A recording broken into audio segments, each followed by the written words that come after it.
Okay, welcome back.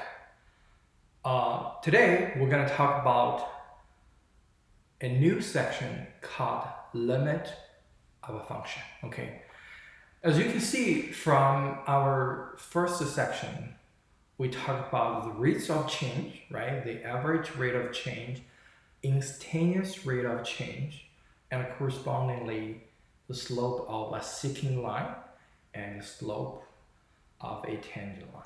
Okay, and realizing that when we're trying to figure out the slope of the tangent line at a given point for a function, we start with the slope of seeking line, and then we shrink the interval, right? Fix one point, and then let the other point getting close to.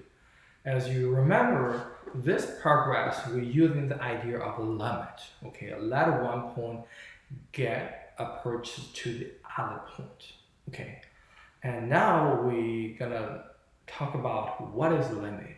Okay, and people might think about it. Why we talk about this? The thing is, when we try to use limit, sometimes we are very interested into, let's say, the behavior of function close to a point, right?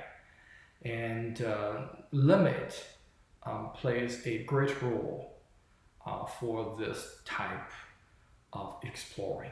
Okay, so let's start with one example, and then um, you will get some ideas about limit. Okay, so let's start with I draw three graphs. Those three are different, and let's see. Maybe I should draw this one a big empty circle. This is empty circle. Okay, and then okay. So now let's see. I have a function f(x) equals x squared minus 1 over x minus 1. Okay, and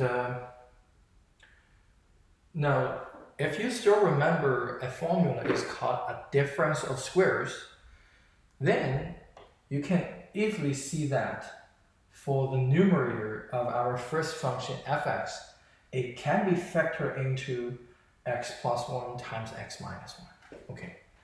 And also, before we do that, take a look at this function here.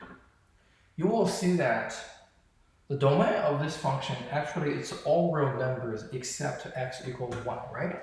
Because in that situation, my denominator is going to have 0. And then they're going to run my function. So the domain for this function is all real numbers except 1. And also, you see,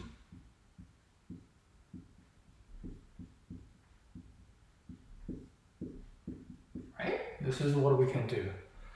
And when we're trying to simplify this, guys, you cannot directly get rid of this x minus 1 over x minus 1. But meanwhile, after you do this simplification, you should write into a restriction here, which is, okay, f(x), yes, equals x plus 1, but at x equals 1 and defined. Or x cannot be 1. Okay, so if I draw this graph, as you can see that it's going to be a straight line, but I put an empty circle at x equals 1. That means, okay, my function is not defined at x equals 1. Okay, so that's the first graph. Okay. Now, let's